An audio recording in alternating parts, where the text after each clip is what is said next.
സാധാരണ നമ്മൾ ഈ ചാനലിൽ സംസാരിക്കാറുള്ളത് സെൻട്രൽ യൂണിവേഴ്സിറ്റികളെ പറ്റിയാണ്. പക്ഷേ അതിൽ നിന്ന് വിഭിന്നമായിട്ട് നമുക്കിന്ന് കേരളത്തിലെ ഒരു കോളേജിനെ കുറിച്ച് സംസാരിക്കാം. ഞാൻ പഠിച്ചുകൊണ്ടിരിക്കുന്ന ഗവൺമെൻറ് ലോ കോളേജ് എറണാകുളം. അവിടെ കോഴ്സൊക്കെ കഴിയാനായിട്ടുണ്ട്, ഏകദേശം എക്സ്പയർ ആനായി എന്ന് തന്നെ പറയാം.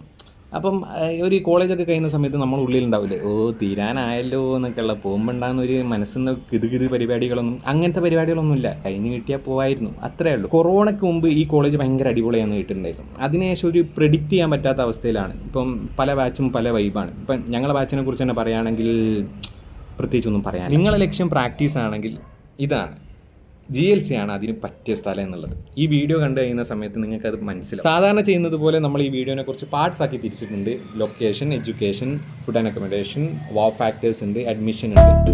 എറണാകുളത്തിൻ്റെ ഹൃദയഭാഗത്താണ് ഈ ഒരു കോളേജ് ഉള്ളത്. അതന്നെയാണ് ഈ കോളേജിൻ്റെ ഏറ്റവും വലിയ ബ്യൂട്ടി എന്ന് പറയാനുള്ളത്. 1 കിലോമീറ്ററിൻ്റെ ഉള്ളിൽ നിങ്ങൾക്ക് ഹൈക്കോടതി വരും, തൊട്ട് ഓപ്പോസിറ്റ് സഞ്ചരിച്ചാൽ നിങ്ങൾക്ക് ഡിസ്ട്രിക്ട് കോർട്ട് വരും. പിന്നെ കൂടാതെ ഒരുപാട് അഡ്വക്കേറ്റ് ഓഫീസുകളും നിങ്ങൾക്ക് നിയർ ബൈ ഉണ്ട്. തൊട്ടടുത്ത് തന്നെ ജെറ്റ് ഉണ്ട്, ബസ് സ്റ്റാൻഡ്, 2 റെയിൽവേ സ്റ്റേഷനായ സൗത്ത്, നോർത്ത്, ഇവിടേക്ക് നിങ്ങൾക്ക് പെട്ടെന്ന് എത്തിപ്പെടാൻ പറ്റും. എഡ്യൂക്കേഷനെ കുറിച്ച് പറയുകയാണെങ്കിൽ നിങ്ങൾ തല കുത്തി മറിഞ്ഞ് പഠിക്കേണ്ട ആവശ്യമൊന്നുമില്ല. എക്സാമിൻ്റെ ഒരു 2 ദിവസം മുമ്പ് അനിൽ കെ നായർ വാങ്ങുക, വായിച്ചു വെക്കുക, പഠിക്കുക, എന്തായാലും പാസ്സാവും. നല്ല മാർക്കോട് കൂടെ തന്നെ പാസ്സാവും. ഫാക്കൽറ്റി ഓഫ് ലോയിലുള്ള ദുഃഖിയൊക്കെ പോലെ അതുപോലത്തെ ഒന്നാണ് ഈ അനിൽ കെ നായർ എന്ന് പറയുന്നത്. ഇപ്പം ദുഃഖിയാണോ അനിൽ കെ നായരാണോ എന്ന് ചോദിച്ചാൽ ഞാൻ പ്രിഫർ ചെയ്യുക ദുഃഖിയാണ്. ഇനി നിങ്ങൾക്ക് എന്താണ് ഒരുപാട് മാർക്ക് കിട്ടണം, ഒരുപാട് നോളജ് കിട്ടണമെങ്കിൽ ഇവിടെ വിശാലമായിട്ടുള്ള ഒരു ലൈബ്രറി ഉണ്ട്. ആ ലൈബ്രറി നിങ്ങൾക്ക് യൂസ് ചെയ്യാൻ പറ്റുന്നതാണ്. ഒട്ടുമിക്ക എല്ലാ പുസ്തകങ്ങളും അവിടെ ഉണ്ട്. ഇപ്പോൾ ഞാൻ കണ്ടുവെച്ച് പറയുകയാണെങ്കിൽ CH പോലുള്ള ഒരു സെൻട്രൽ യൂണിവേഴ്സിറ്റിനേക്കാൾ കൂടുതൽ അടിപൊളിയായിട്ടുള്ള ലൈബ്രറിയാണ് ഞങ്ങൾക്ക്. 24 മണിക്കൂറൊന്നും തുറന്നൊന്നും പ്രവർത്തിക്കാറില്ല. പിന്നെ അടുത്ത എനിക്ക് തോന്നിയിട്ടുള്ളത് മൂഡ് കോർട്ടിൻ്റെ കാര്യമാണ്. ഇവിടെ മൂഡ് ക്ലബ്ബ് എന്ന് പറഞ്ഞിട്ടുള്ള ഒരു വാട്സപ്പ് ഗ്രൂപ്പ് ഉണ്ട്. അപ്പം ആ ഒരു വാട്സപ്പ് ഗ്രൂപ്പിൽ ഇന്ന സ്ഥലത്ത് ഇങ്ങനെ ഉണ്ട്, മൂഡ് കോർട്ട് കോമ്പറ്റീഷൻ നടക്കുന്നുണ്ട്, ആർക്കൊക്കെ താല്പര്യമുണ്ടെന്ന് വെച്ചാൽ ഒറ്റ. അപ്പം ഒരു കോളേജിൽ നിന്ന് ഒരു ടീമിന് പങ്കെടുക്കാൻ പറ്റുള്ളൂ, ഭൂരിഭാഗം എങ്ങനെയാണ് വരല്.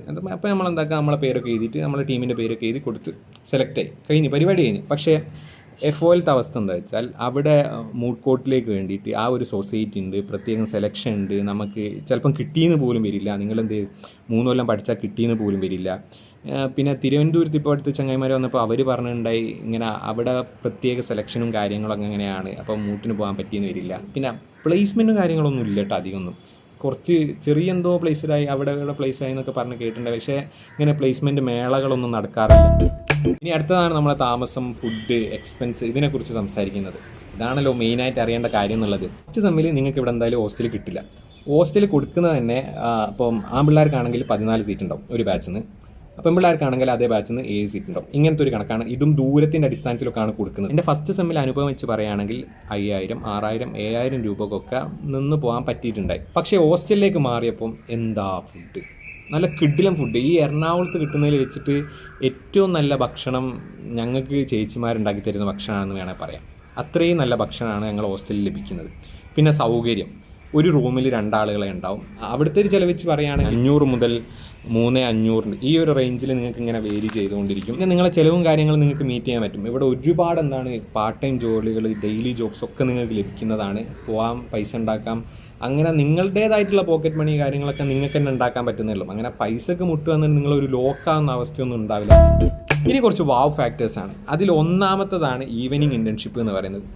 നിങ്ങളോട് ഞാൻ നേരത്തെ പറഞ്ഞു, ഇവിടെ ഹൈക്കോടതി അടുത്താണ്, ഡിസ്ട്രിക്ട് കോർട്ട് അടുത്താണ്, തൊട്ടടുത്തായിട്ട് ഒരുപാട് അഡ്വക്കേറ്റ് ഓഫീസസ് ഉണ്ട്. പറ്റിയെങ്കിൽ എന്താക്കാം, നിങ്ങൾ കോളേജിൽ ചേർന്ന മുതൽ നിങ്ങൾ ഈവനിങ് ഇൻറ്റേൺഷിപ്പ് ചെയ്യാൻ തുടങ്ങിയാൽ നിങ്ങൾക്ക് ഒരുപാട് നോളജും കണക്ഷനും കാര്യങ്ങളൊക്കെ ഇതിൻ്റെ കൂടെ തന്നെ വന്നു. ഇതിലുള്ള ഏറ്റവും വലിയ സമാധാനപരമായിട്ടുള്ള കാര്യം വെച്ചാൽ നിങ്ങളൊരു അഡ്വക്കേറ്റ് ആയിട്ട് നിങ്ങൾ ഒരു ഓഫീസ് പോകാച്ചുള്ളൂ. അവിടെ ഒരു അക്കൗണ്ടബിലിറ്റി എന്ന് പറഞ്ഞൊരു സാധനം ഭയങ്കരമായിട്ട് കടന്നു വരും. നിങ്ങളൊരു ഇന്റേൺ ആയിട്ട് പോവുകയാണ്, ഇന്റേൺ ആയിട്ട് പോയിട്ട് ആ ഓഫീസ് നിങ്ങൾക്ക് പറ്റിയില്ലെങ്കിൽ നിങ്ങൾക്ക് അവിടെ നിന്ന് മാറിയിട്ട് അവരോട് സംസാരിക്കാം, മാന്യപരമായിട്ട് മാറാം. എന്നിട്ട് എന്താക്കാം, അടുത്ത ഓഫീസിൽ പോകാം. നിങ്ങൾക്ക് മാക്സിമം എന്താണ് ഓഫീസുകൾ എക്സ്പ്ലോർ ചെയ്യാം.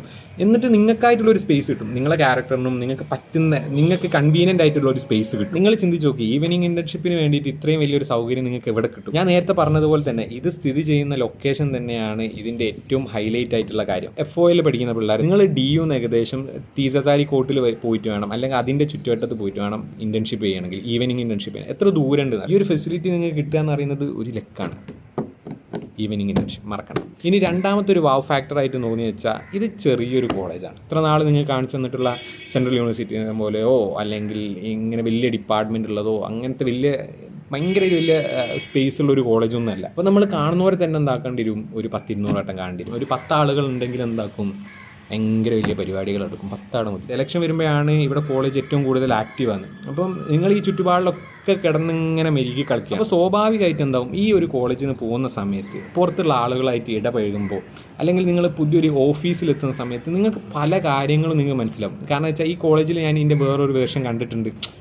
അതായത് ഇയാളോട് ഇടപഴകുന്ന സമയത്ത് ഇതിൻ്റെ അപ്പുറം ഞാൻ വേറൊരു സാധനം എൻ്റെ കോളേജിൽ കണ്ടിട്ടുണ്ടായിരുന്നേ. കാരണം വെച്ചാൽ അങ്ങനത്തെ ഒരു ചുറ്റുഭാഗമാണ്, അങ്ങനത്തെ ഒരു കൈൻഡ് ഓഫ് നേച്ചറാണ് ഈ കോളേജ് നിങ്ങൾക്ക് പ്രൊവൈഡ് ചെയ്യുക. അത് നിങ്ങൾ പഠിച്ചാലേ നിങ്ങൾക്ക് മനസ്സിലാവും. ഞാൻ ഈ പറയുന്നതിൻ്റെ കാര്യം ചിലപ്പോൾ ഞാൻ ഈ പറഞ്ഞതന്നെ മനസ്സിലായില്ല, ഇവനെന്താ ഈ പറയുന്നതെന്നുള്ള പോലത്തിലായിരിക്കും.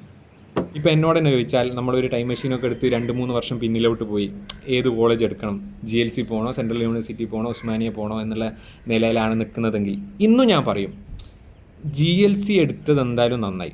ആ തുടക്ക സമയത്ത് വേണ്ടില്ലായിരുന്നു, ഏത് സമയത്തായി പോയി ഇങ്ങോട്ട് വന്നതെന്നൊക്കെ ഉണ്ടായിരുന്നു. പക്ഷേ കഴിയാൻ നേരത്തുള്ളത് GLC എടുക്കണമായിരുന്നു. കോളേജ് എന്ന് പറയുന്നത് എനിക്ക് അത്ര മുഹബത്തും ഇഷ്കും ഉള്ളൊരു പ്ലേസ് ഒന്നുമല്ല. പക്ഷേ ഇവിടുന്ന് കിട്ടിയിട്ടുള്ള എക്സ്പീരിയൻസും കാര്യങ്ങളും പിന്നെ ഈ കോളേജ് സംബന്ധമായിട്ട് നമുക്ക് പുറത്തുനിന്ന് കിട്ടുന്ന എക്സ്പീരിയൻസും എല്ലാം വെച്ച് നോക്കുകയാണെങ്കിൽ നിങ്ങൾക്ക് ഞാൻ പറയും ഇവിടെ പഠിക്കേണ്ടേ, അല്ലാണ്ട് പ്രാക്ടീസ് ചെയ്യാൻ പോകുന്ന നിങ്ങൾ എവിടെ പഠിക്കുന്നത്?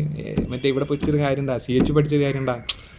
CH പഠിച്ചൊരു കാര്യമില്ല മക്കളോ. കാരണം വെച്ചാലേ അവിടെ വേറെ കുറച്ച് പരിപാടികളൊക്കെ ഉണ്ട്. ഞാൻ അന്ന് പോയ സമയത്ത് കണ്ടിരുന്ന കാലൊക്കെ തൊട്ട് വന്നിച്ചു അസ്സലാമു അലൈക്കും. ഇനി ഇത്രയും പറഞ്ഞ സ്ഥിതിക്ക് എങ്ങനെയാണ് ഇവിടെ അഡ്മിഷൻ ലഭിക്കുക എന്നുള്ളതല്ലേ. കേരള ലോ എൻട്രൻസ് എക്സാം എന്ന് പറഞ്ഞിട്ടുള്ളൊരു എക്സാം ഉണ്ട്, അത് എഴുതിയാൽ മതി.